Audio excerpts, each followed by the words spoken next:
started by giving a huge, huge thank you to the conductor team. Will you guys raise your hands? So this is Global Entrepreneurship Week.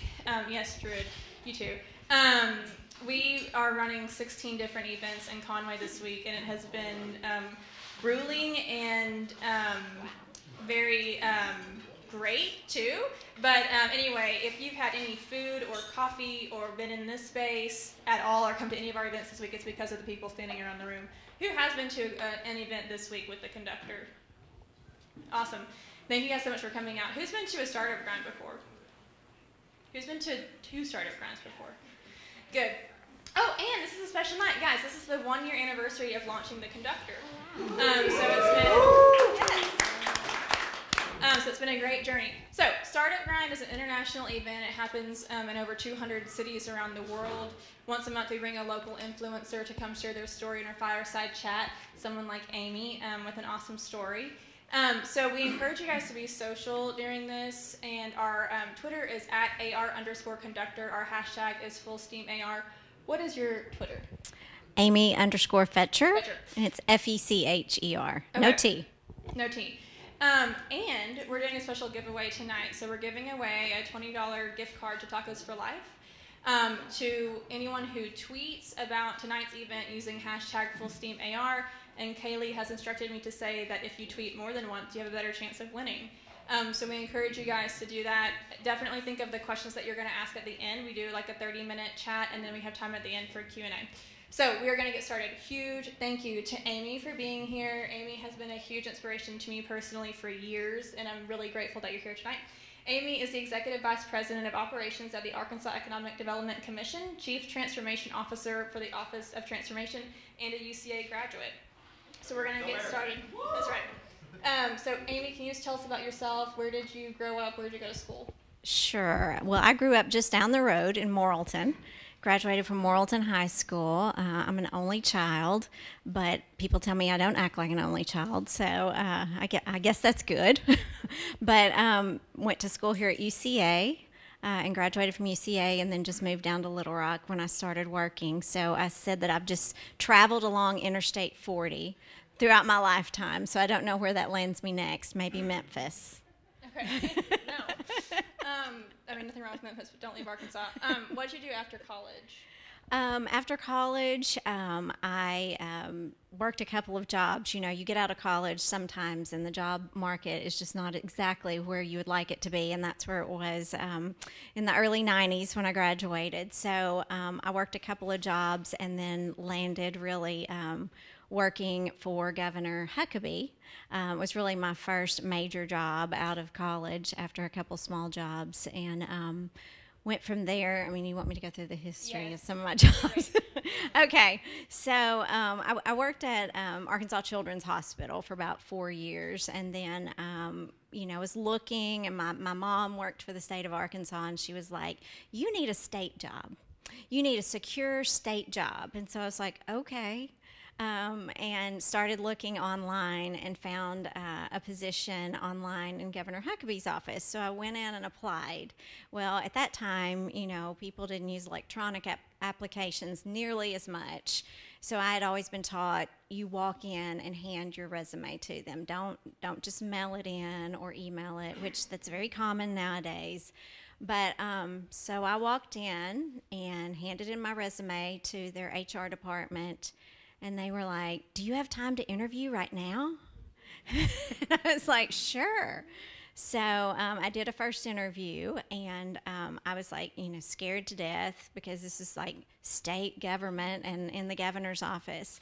Well, later on I found out I started in the scheduling department. Well, it's one of the no-win jobs because, you know, every governor does so many events, and they're always changing. So I think that really nobody wanted that job, and so they were so excited when somebody walked in and handed in a resume that I got it.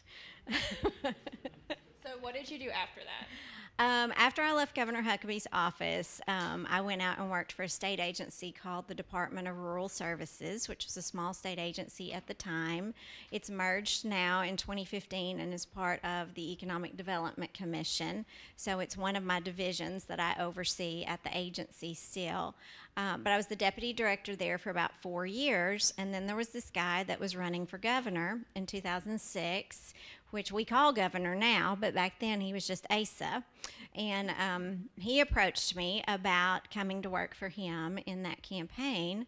And so I went to work for him and was with him for about 2.5 years. And then he was not successful, as you all probably know, in 2006. So there was an 8-year span when I worked for a couple of nonprofits and was out of state government. And then when he was elected and came back into office in 2015, I came back in and he appointed me as the director of Rural Services. And then when they merged in 2015, I think it was like in April of 2015, the legislature merged 3 agencies into one. So I came over as the executive vice president or a deputy director at the Economic Development Commission. Perfect. So we have a lot of college students. Will you raise your hand if you're a college student? We have a lot of college students, and we also, this goes on our website where a lot of college students see it. And obviously a lot of what you're thinking about as a college student is the rest of your life and how do you get a job that you actually want. Can you talk a little bit about your jobs right after college and how you navigate those waters and jobs that you maybe don't like, and with that your major. So What did you think you were going to do and what were you doing? So I've always asked people, I love this as a conversation starter when people ask me about what I majored in. Never has anyone that has known me for a little while or worked with me guessed what my major actually was. Any takers guessing what I majored in? No. No. No. Chemistry and physics. I was a physical science major here at UCA. So congratulations, you're the first one. In a group this big, someone's bound to guess it. So I had a wonderful high school chemistry teacher, and I just fell in love. I do love science because it's so organized and there's so many factual data, so I'm kind of a geek like that. But I also didn't want to sit in a lab or anything. I thought I wanted to go into like pharmaceutical sales, and so I was like, I'll get a science degree because I really enjoy that part of it, and then everyone's going to want to hire me. But again, the market not so good when I graduated, and I just feel like that wasn't God's plan for me. So, but I got a degree. And my last semester in college, I had moved to Little Rock my last year, and I only had 10 hours my last semester, and so I was working at some apartments that I lived at just part-time, and so the manager left, and they were like, will you be the manager? And I was like, I've never really thought about being an apartment manager. This was just a job to get me through college. But then I started looking at everything, and they gave you a free apartment, free utilities. I even got my cable. The only bill I had was my car payment and my telephone, which everyone had a home phone then, so you really had that bill. But, I was like, I think I only made $18,000 in that job a year, but I didn't hardly have any bills. And so I was like, this is a job where I can pay the bills and keep looking. And I really enjoyed it because the residents are hilarious. I mean, you talk about problem solving. It was great ground for problem solving at that job. And I was there a few years before I landed, and I went out to Children's Hospital, and then I worked as a patient family rep. And so that's just a glorified title for the complaint person.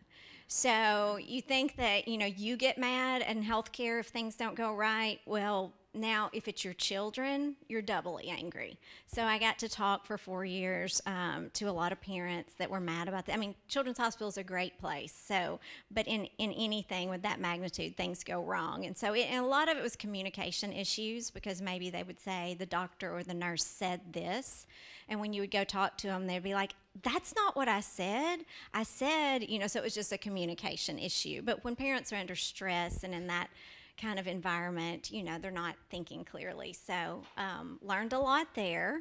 But then, you use those jobs. I just think anywhere that your path takes you in your career field, you're going to learn something that's going to help you throughout the rest of it. So I'm glad you said that about your path, because can you talk a little bit about when did you know when to switch jobs, and like how much of it was like, okay, I'm making an active decision to change, or did this like just happen where this job falls in your lap? Can you talk about how that happened? Yes. I don't, for me personally, I've never, well, I won't say never, but most times it's not like I have made a clear decision of it's time for me to move on or it's time for me to change something, but it's usually someone that has approached me that I know somehow through some connection, whether it's work, friends, church, that you've made a connection and they're like, hey, there's an opening over here, or sometimes they're the hiring person, like, what about this? I think you'd really fit well here. So other than when I was actively looking, when I was after Children's Hospital and looking into state jobs, I mean, it's really been the first time that I was like, maybe I need to make a career move. After that, things have just kind of fallen into place, which again, personally and with my faith, I just believe that's the direction God has for your life, or either my lack of planning there. So, you mentioned relationships. Can you talk a little bit about, are those important? How have those been important in your life journey? Oh, well, I think it's one of the most important things, and a lot of people don't take the time to make relationships, but I was watching some of the other startup grinds that you have done when she had sent me several clips, and several people said the same thing, and I'm like, okay, so I'm not the only person that thinks that, but really the old saying of it's not what you know but who you know, it's partly true. I think that's what gets you in the door or gets you the interview a lot of times, but then it's what you know that gets you past that first step. But the relationships and connecting with people all over, whether it's in the business world or while you're, in college, it makes a huge difference. And you'll still run into those people years and years later. Tonight, you were asking me about someone, and I'm like, oh yeah, I've known him since college. Mm-hmm. So it's very vital, I think, to anyone's career path. So can you talk, and we were talking earlier about relationships and how do you foster new relationships, and can you talk about two questions? One, do you see yourself as an introvert or extrovert? Mm-hmm. And two, how do you work through whichever one you identify with to build relationships with people? I'm definitely an extrovert, but I'm not to the level of some people. I was telling Jennifer back there, I said, I'd much rather be sitting back here watching somebody than sitting up here doing this myself. But I'm an extrovert in a room that I like talking to people and working the room and going around and meeting people. But, when it comes to being up in front of everyone, I would rather it be any of you and listening to your story, and I would think it was much more fascinating. They're here to hear you. We're excited about your story. And then how do I work through that? Yeah, how do you, if someone, I've had this question before from students, they're like, I don't know how to meet new people. Mm-hmm. Like, what advice do you have for people to build relationships?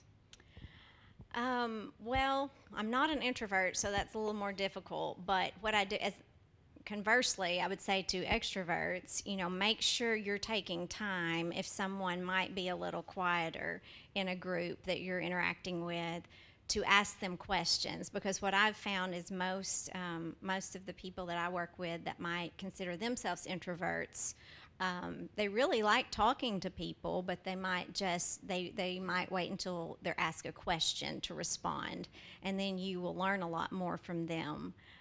My grandfather always said, God gave us one mouth and two ears for a reason. We should listen twice as much as we're talking.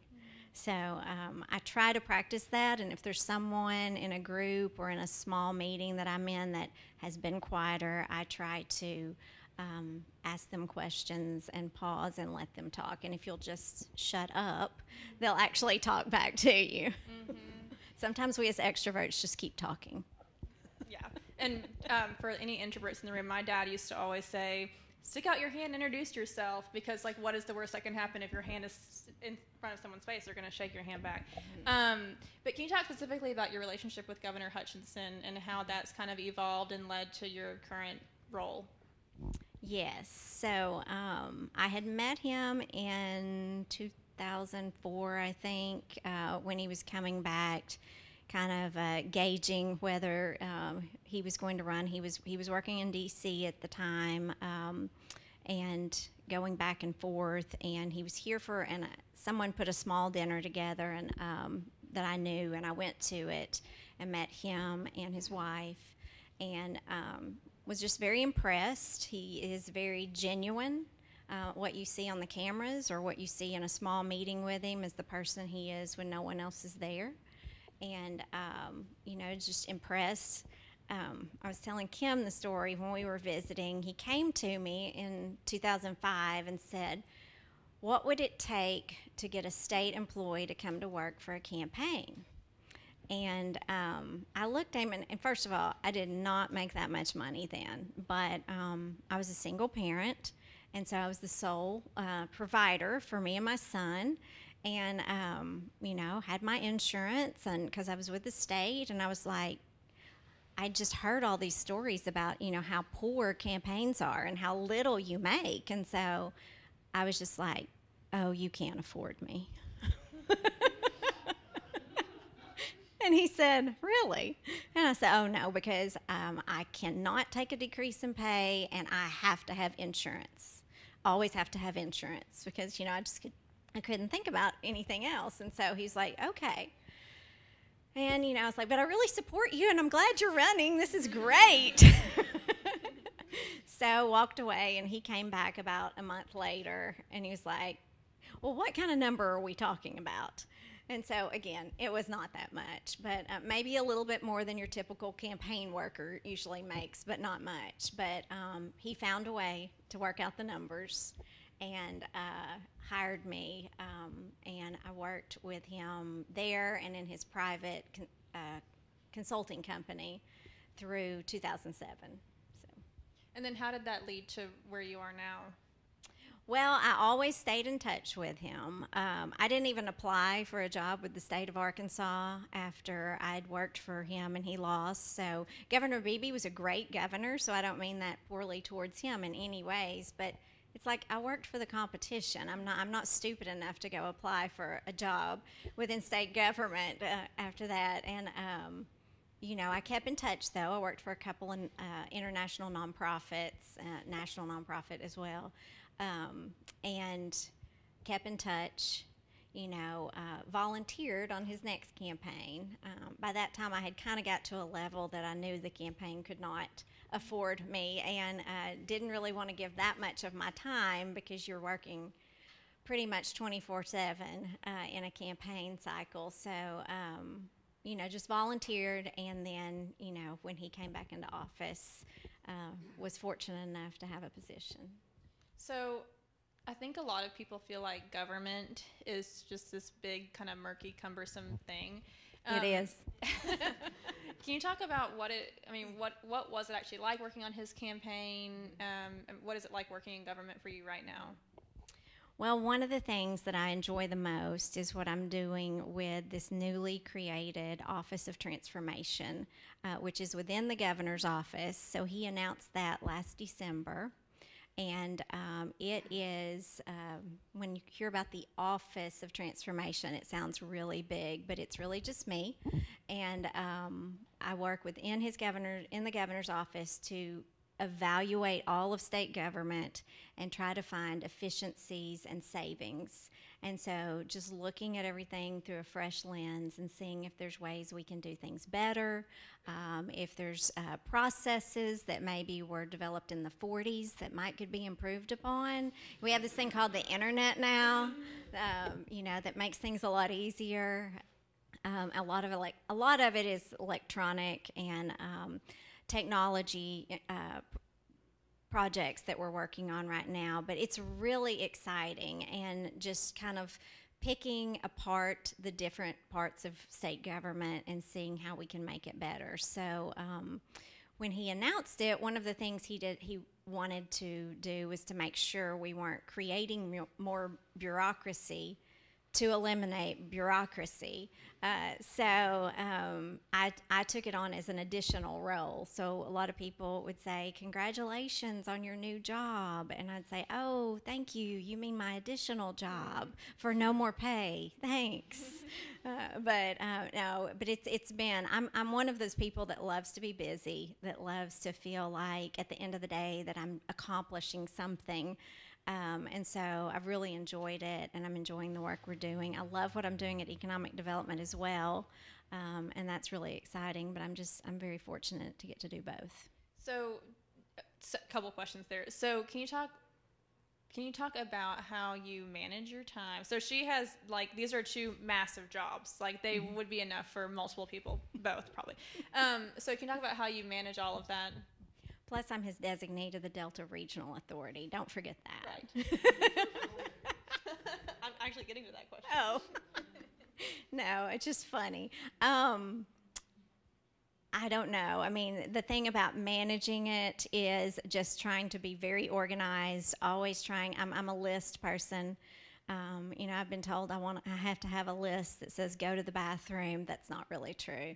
But I try to be very organized, and I try to prioritize because you can't get it all done every day. And just knowing when in state government, things change so dramatically. And so knowing, I can't tell you, more days than not, I go in thinking I'm going to do A, B, C, and D. And I don't do any of those, but I'm really, really busy because things pop up. So just, I would say one of the biggest things is trying to stay organized, but also prioritizing what you're doing that day and spending your time on what's most important for that day. Because there's long-term projects and there's things that have to have an immediate reaction. And can you talk about what you do at the Arkansas Economic Development Commission? So when Mike Preston, our executive director that we stole away from Florida, came in 2015, he and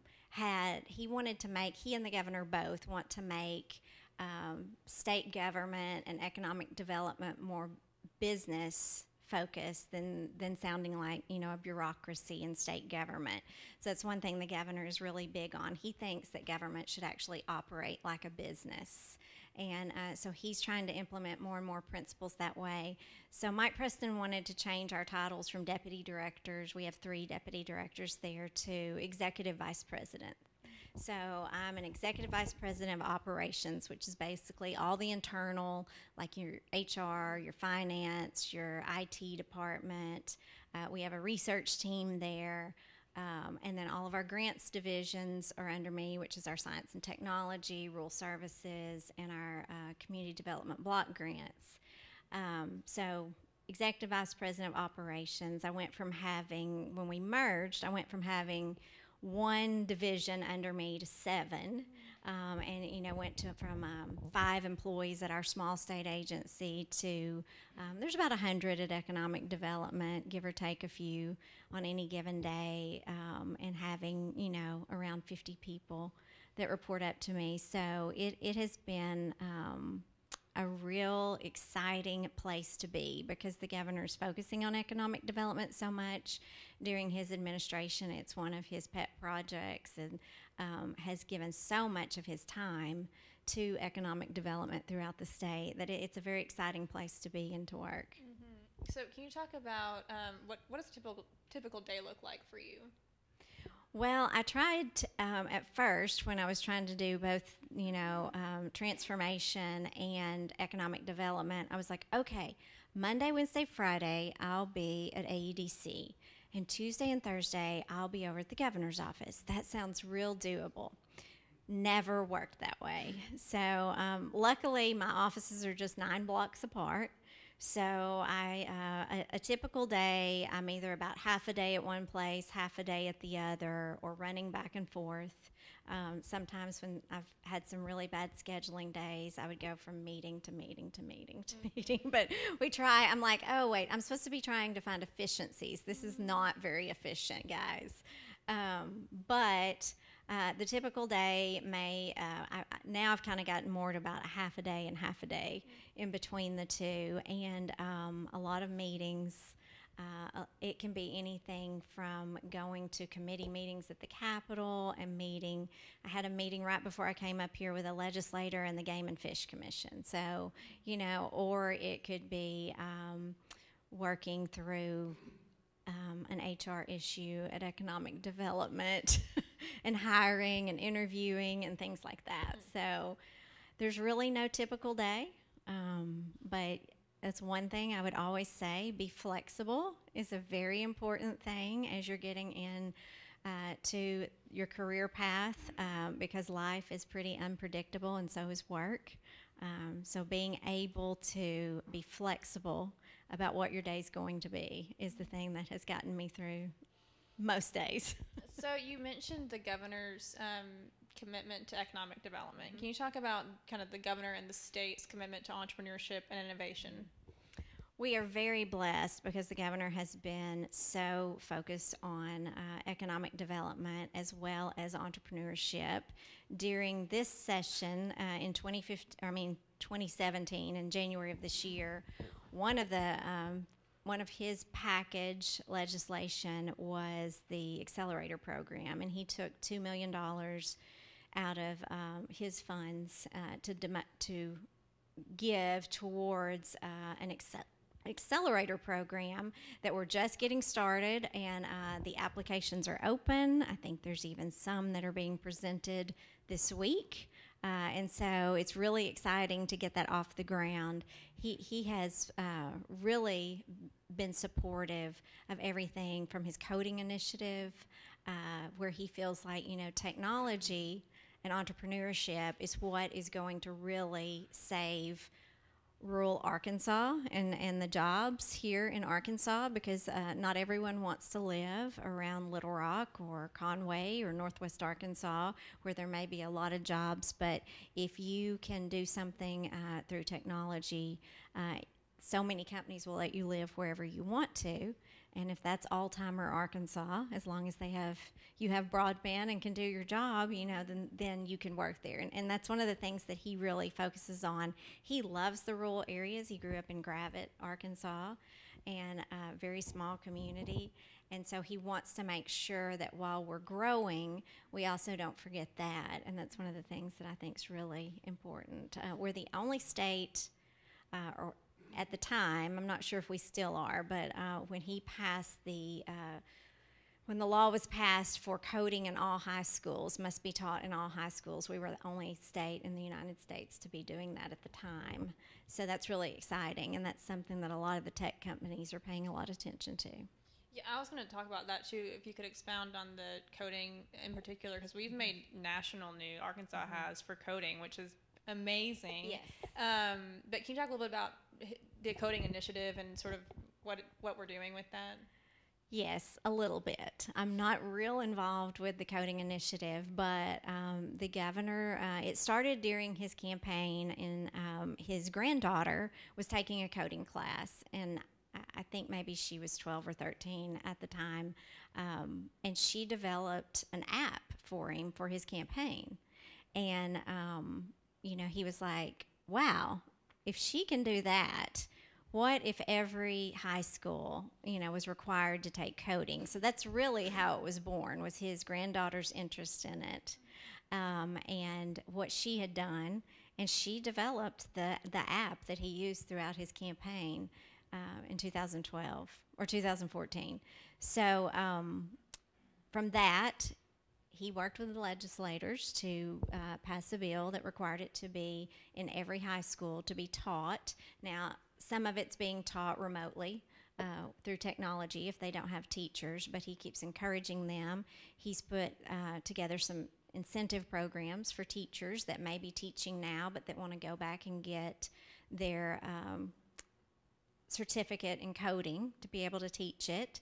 And just done so much. Every time, like, he went out on a trip to Silicon Valley in California and met with a lot of the tech companies there a couple of years ago, and they were really impressed with that. But what they want to do is recruit all of our people away to come work in California. He said, no, no, no, no, no. We want you to come here, and then you can use our people. But it's been a real change, and it's something that I think he has the vision and sees that that's really going to be a game changer for the state, especially for a small rural state in the middle, centrally located. And I know that Conway is the center of the universe, right? That's right. Or of the United States. I'm not sure how we figured that out, but I've heard that a few times. So, it is a real game changer, and it'll be something that will live long past his administration, hopefully, and change the way we do things here. Awesome. Can you talk, and I feel so great. I love rural Arkansas, and we're located here in Conway where we can work with Morrilton, Bologna, Greenbrier, all the sort of surrounding communities. Can you talk about your background with rural Arkansas and kind of why you think it's important and what we're doing in rural Arkansas? Yes. So we have the Division of Rural Services, which is now part of AEDC, that does try to focus on our smaller communities and community development. As I said, I was raised in Arkansas, small town, and it's just, I think, in Arkansas or in the South, it's just kind of the flavor of the South. If you really want to know what a state's like, get out into the rural areas and meet some people, and you'll learn a lot. And there's so much talent and hidden gems out there. And so, he does focus on that. A lot of people, when we merged the Department of Science and Technology and Rural Services into economic development, there were a lot of legislators that were hesitant because we don't want to lose the focus on the rural areas of our state because, we're still majority rural areas. You have pockets of concentration, but most of Arkansas is rural. And what the governor said and what he has done is he said, I don't want to lose the focus. I want to elevate the focus and give them, more, put them where they have a larger umbrella to be under.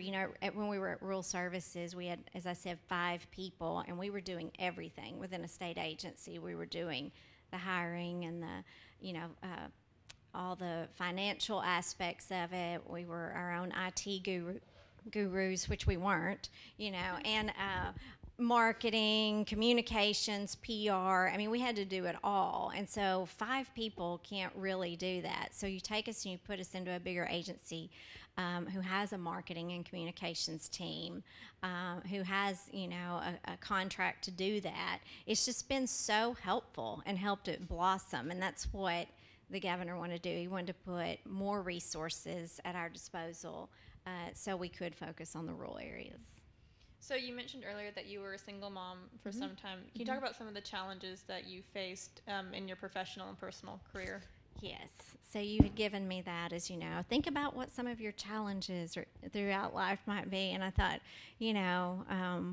personally I could have some, but or professionally, but personally, yes, when my son was 3 years old, I divorced, and it was just the 2 of us for 9 years. So that was really challenging. And that was like, he was 7 when I worked on the campaign. So if you ask him now, he does not want to be in politics or state government because he did all of that. He went to all the parades and went door to door knocking and telling people, and so he's kind of seen it and grown up with it. But that's another thing I love about the governor is he's so family focused. And so if it was appropriate for a child to be at an event, he just went with me. But it is challenging, and for those single moms or working moms out there or working dads, it sometimes you feel like you're giving it all at work and it's taking everything out of you. But I just say that your children are seeing that dedication and the work ethic and the habits that you're having, and so you're instilling a lot into them. Even when you may be missing 1 or 2 ball games. I listened to Rush Hardings, and he said he had never missed a ball game of any of his kids, and I was like, wow, I have. I can remember one time I was out of state, and it was right after FaceTime came out. And so another parent at the basketball game was FaceTiming me the whole time, but they were doing this with the basketball game. And I was so dizzy by the end of that basketball game, but I was trying like heck to watch it, like, okay. So, yeah, that was one of the biggest challenges. But I also believe, and this is just my personal belief, that whatever you go through, it's going to make you a stronger person. It's going to teach you something if you're willing to learn it, and it's going to equip you that as you walk through life, you're going to be able to help someone else through that or through something simpler. My husband loves to say, make your mess your message.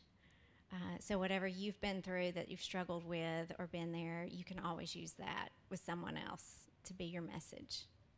So when we talked before, you said something that really stuck with me about your theory is that people go through seasons of life, which I think is extremely true. Can you talk a little bit about that, and then how if someone's going through a season right now, how they can overcome that? Yes. So someone very wise told me, I won't take credit for it, but I was going through a difficult time, and they recognized it and said, don't get discouraged because this is just a season in your life. It's not forever.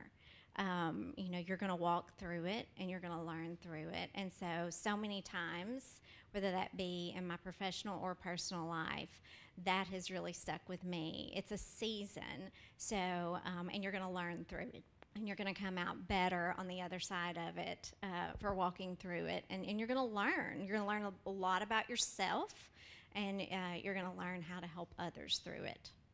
Perfect. And on the topic of challenges, and I feel like I have to ask this because it's such a hot topic right now, being a female in the workplace, can you talk about, especially in government too, any kind of maybe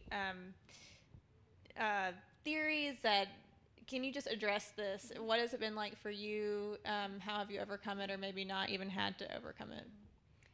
Well, you had asked me when we visited earlier if there were any jobs that I had applied for or not applied for because I was a female. And honestly, I've never looked at it that way. I've never looked at a job and said, I can do that or I can't do it because I'm a female. Unless it was like physically lifting so many pounds, which, I do know my limits there, but I've never applied for a job like that. So I've just never seen that as a deal breaker. Have I faced some things, throughout my career, some inappropriate comments? Absolutely. But I think that's in any field, whether it's politics or government or anything. And I think males experience some of that as well. So my faith gets me through a lot if it's a tough day. You have to be a little thick-skinned in government and politics, but I guess I am. So it's just, I would just say whether you're a male or female, don't ever let anyone tell you can't do something if you know you can. Just put yourself out there and, just try it. Perfect. Can you talk a little bit about your work-life balance? And I ask almost everyone this, and I love the responses because they're all over the board. But do you believe in a work-life balance? Does it even exist? And what does yours look like? Well, I try to believe in a work-life balance. But honestly, the older I get, I'm like, yeah, that's just really not happening for me. It's just, it's like survival is what it is. If someone tells me, and then I get cynical, and if someone younger tells me, like, yeah, I really work-life balance, it's really great. In my mind, I think you're either really lazy or you're not doing very much. But maybe some people are just more skillful at it than I am. Personally, I enjoy being busy. If I'm not busy, I feel like I'm useless. And so I probably overcommit myself, and they say if you want something to get done, ask a busy person. But I do enjoy it. Sometimes I schedule myself too close, but the older I get, the more important I think certain things are, and so I try to focus my time on that, whether, with family and with certain situations, and I've learned how to say no to a lot of things, so that helps. But and when I look at people that are young in their career, I was like, you just survive it some weeks. You just say, I'm going to get through this week, and if you can't look at the whole week, you say, this is how I'm going to get through today. And you get through today, and then you tackle tomorrow. And that's just the way it is. I do enjoy, I exercise, and that helps me just kind of relieve some stress several times a week. I'm not like some people. I'm not a guru at it, but I enjoy doing, going on a long walk or doing a boot camp right now at 5:15 in the morning because it's the only time I have. But I feel better after that, and it helps with the stress. And then my faith, just plays a huge part. And sometimes you just have to get away from it for a little bit. I take times when I'll just close down and say on the weekend, nope, not going to do anything, not going to work, going to just kind of get away. And that really helps me personally. But if people tell you they've got the work-life balance all figured out, well, they need to write a book because it'll be a bestseller. So when you reflect on your professional career, what do you attribute your success to? Well, everyone wants the magic formula, like what did you do to get here or there? And, I certainly don't think I have it made. I tell people I am definitely not the smartest person in the room. I'm not the smartest person in this room, I'm sure, but I will work as hard or harder than anyone. And that's the one thing, I would tell people, if you are given the job of sweeping the floors, well, then sweep them better than the person before you or after you.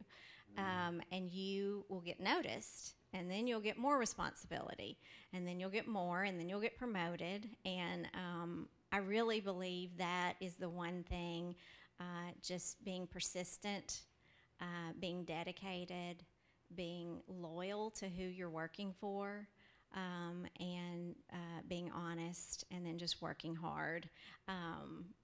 You want someone that is bright and has intelligence, but a lot of those other things will take you a lot further than just being the smartest person in the room. Mm-hmm. So one more question before we open it up for Q&A. When you are hiring people, what are you looking for? I'm looking for someone that is going to go the extra mile. I'm looking in some of their, background, what they've done, and how they've stepped up, and if, what their career path looks like. But someone that is going to do more than just the job they're asked to do. I'm looking at how they relate to other people. So we always have an interview team, and just seeing how they interact with those people, because, a lot of us spend more time with the people at work than we do our families some weeks, because we're sleeping a lot of the time we're at home, hopefully. So just seeing that chemistry on how they fit in, and the people you have versus the people that are coming into a group makes a big difference.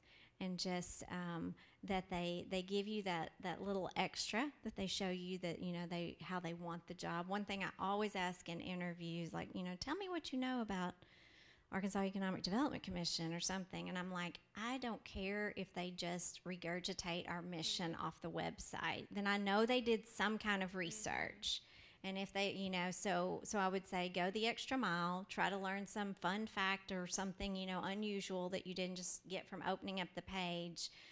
Things like that make you stand out, because so many people on that question would be like, well, I have a friend that works here and I don't really know what y'all do, but, and I'm like, so just do that. When I'm going through the hiring, and, I don't know, not many people do it anymore. I was always taught to write a note, an email I think is sufficient these days, but, at least email the person you interviewed with and thank them for the interview and for their time. you don't know how many people, most people don't do that, and it really does make you stand out. So.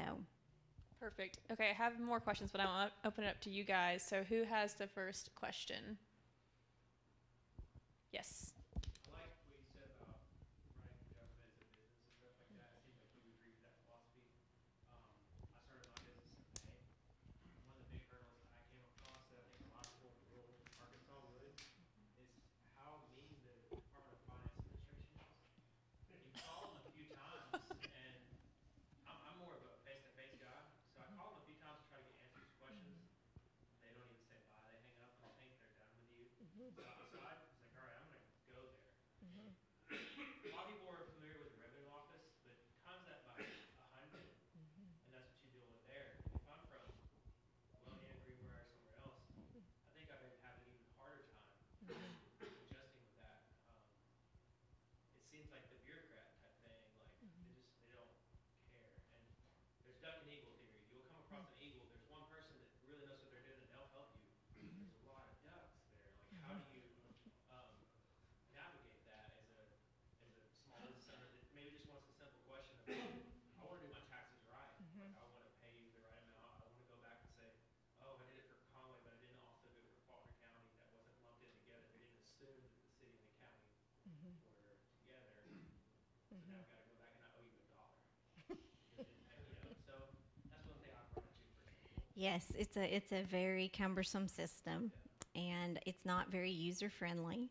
So that is one of the things. I don't have all the answers, but that is one of the things we're really looking at. And we have so many state agencies and boards and commissions that really do very similar missions and things. And so, how can the governor's administration really make a change in that and maybe, change some of the processes? So through the Office of Transformation, one of the things he said was, like, not only does he want to use technology to simplify processes for state employees, but also for citizens. So if there's processes that you all have to do, like renewing your tags and driver's license and things like that all the time, are there easier ways to do it?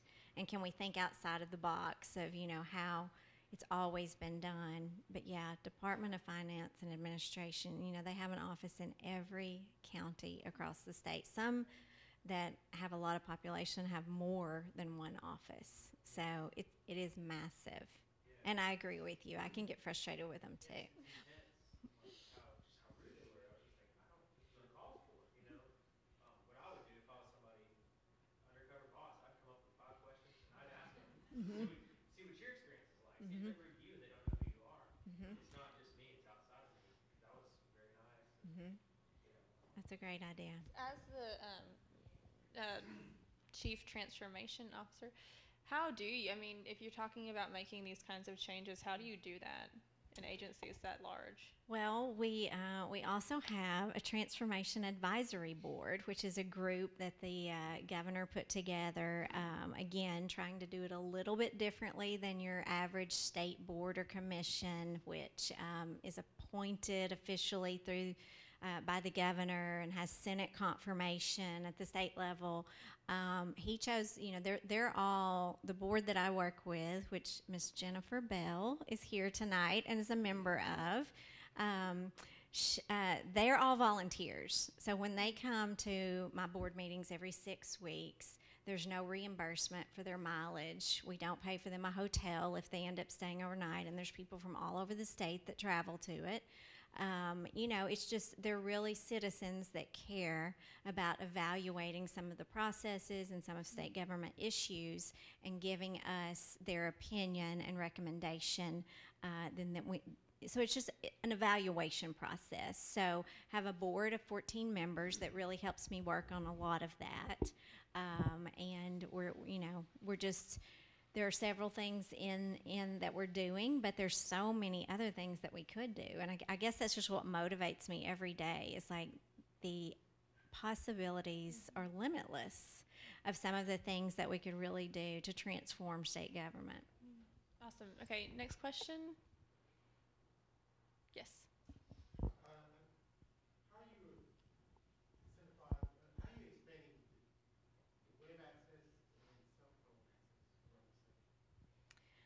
I'm not really involved with cell phone access. That would be more the carriers, but I know there has been a huge push within the state legislature on broadband and expanding broadband. And I know there's a couple of carriers here in Arkansas that got a huge federal grant through the federal government to do just that. And we do have broadband in all 75 counties at the school districts. It's just not always connected to individual homes or businesses. So there's a lot of work to be done. A lot of people are saying that I think it's a 2 or 3 year grant, the federal money that came out right now to expand broadband.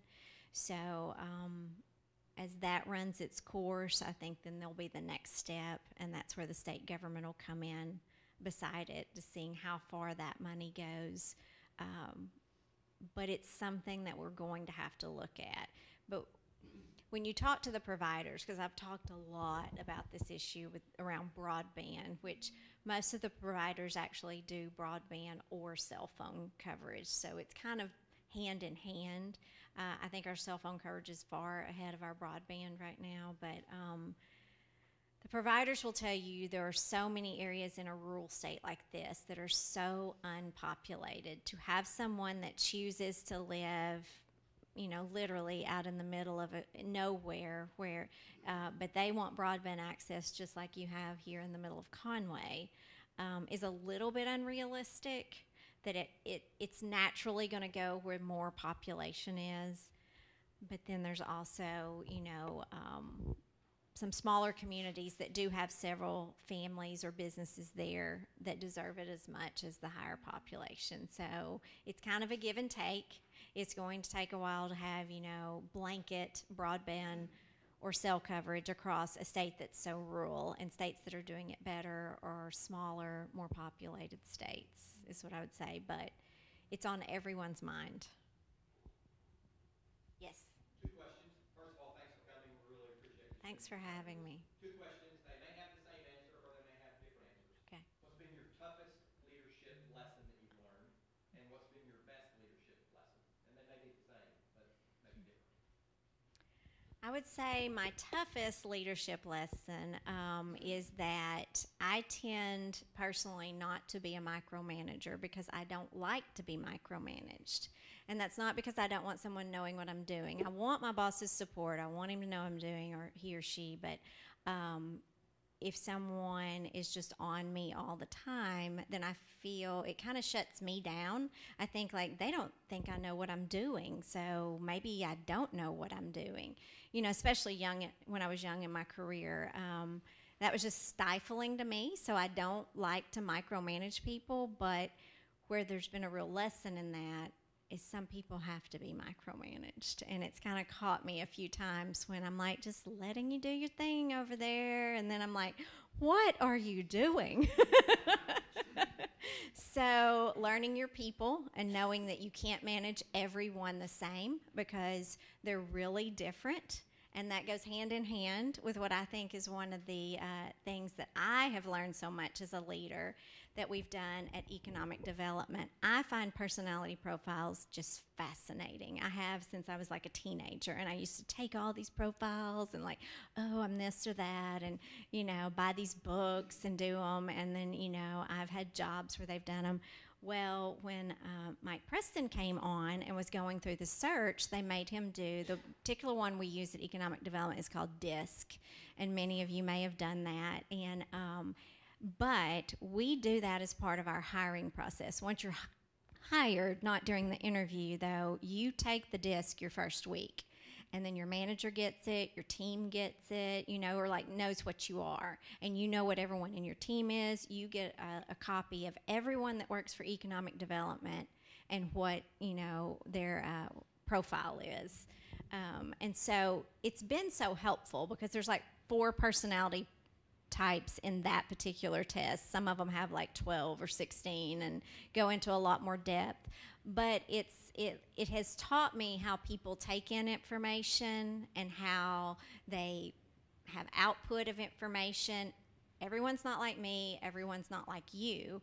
And if you learn that and you learn how, what you need to give certain people, it's really been a fascinating tool, and it's helped me learn people more and how certain people need a lot more direction and some people just need this. And it's helped a lot in my leadership.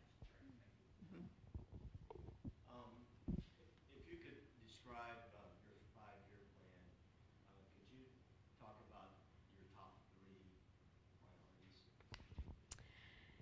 Wow, yeah. 5 years. I don't know that I've ever really thought out that far, unfortunately. I would sound really smart if I thought I knew what I was going to be doing in 5 years, but hopefully I'm still going to be working in the governor's administration for the next 5 years. And I would really like to, my top 3 priorities would just be in transformation, seeing a real. One of my top priorities would be, and this is what I get up and ask myself every day, how do I change the culture of state government? Which would make it more business friendly, which would be your state employees that do care, that do want to say goodbye and thanks for calling. How can we help you? Because you're the customer. That's what I would love to do. It's a really big challenge. And so you just have to get up and chip away at it every day, little by little. But that's what I'd love to do. Also love to see a huge super project come to the state of Arkansas in economic development. That would be a goal. And then just, one of the things I've really enjoyed throughout my career is having some great mentors. So being able to give back to some of the people that work with me or that I know personally and do some mentoring. A lot of us are fortunate to come from more rural areas to places that have things like Conductor or Code Academy, ECA. What can we do to kind of empower places we came from after we gained those skills? Just because the other day my mom was like, how do I build a website for my friend who makes these hand-woven baskets? Like, I'm from Salem, Arkansas, which is just like a dot on the map. I was thinking, I'm still trying to figure out how to get grandma on Facebook. Like, there are these obstacles that we can easily get over. But how do we help the people back home what we've gotten those skills? Yes, that's a good question. And I have this theory that when people say, that's a good question, in my mind I hear, and they don't know the answer. So that's a good question. I think there is a huge network of people around the state that are doing this kind of work already. And I think bringing that coalition together, because everyone I've met in this line, and that's how I've met Kim, they're very good about giving back. They're not selfish about it. It's not like, oh, this is mine, and you can't have it. They want to reproduce. They want to have this throughout the state. I think it's twofold. I think it's a strong network of those people around the state that are willing to go out and help give back, which I think that we're close to being at that. And then also educating the leadership in our small rural areas where it's at the city and county level on the importance of it. Because, I say I'm in between 2 generations. I have a father that has never owned a computer, doesn't want one, doesn't have email, doesn't have a smartphone. He's still got him a flip phone, and he is just fine with that. He can text, on the like, oh my gosh, just get an iPhone. That takes forever to say thanks. But then I have a son or sons, because I am remarried now. I never got to that story, and have 2 stepsons as well. So I've got 3 boys that, they don't want to do anything if it's not electronic. So as a state, we've got to appeal to all of that right now. We've got to appeal to those people. Like, my dad is never going to get on the internet and renew his driver's license. He's going to go into the DFA office in Conway County, and he knows their names, and that's the way he does business, and that's great. There's nothing wrong with that. But, my son's, what is DFA? What do they do? We're at a kind of a unique time where we've got both and we've got to service both, but helping to educate the local leadership on the importance of that and how it is the future for rural Arkansas, I think that's really vital. And I can comment on that from the conductor side too. I mean, we're not only Central Arkansas, and we're passionate about meeting entrepreneurs where they need help, even physically. So I mean, we've driven to Yesterday's in Morrilton, which is a little diner type thing, and we've met with entrepreneurs there. And we also do. I mean, with internet and technology now, we talk to people on the phone all the time. So that is one nice thing about places like the conductor. We have free services for anyone. So I think the biggest thing is how do we communicate that to rural Arkansas? Like, how do they even know that we exist? And so that's, I mean, on me personally, a lot of social media marketing. Hopefully they're on Facebook. But that's how we try to get to help those people. I saw a question in the back. Yeah.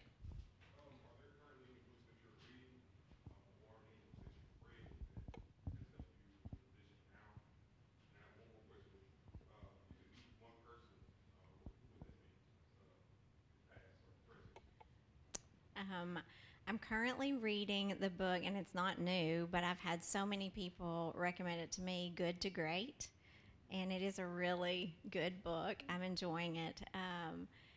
I have a lot of books that I've half read, that Work-Life Balance. I'm like, oh, that's really good, and then I forget it, and I'm not really ADHD or anything, but, prioritizing.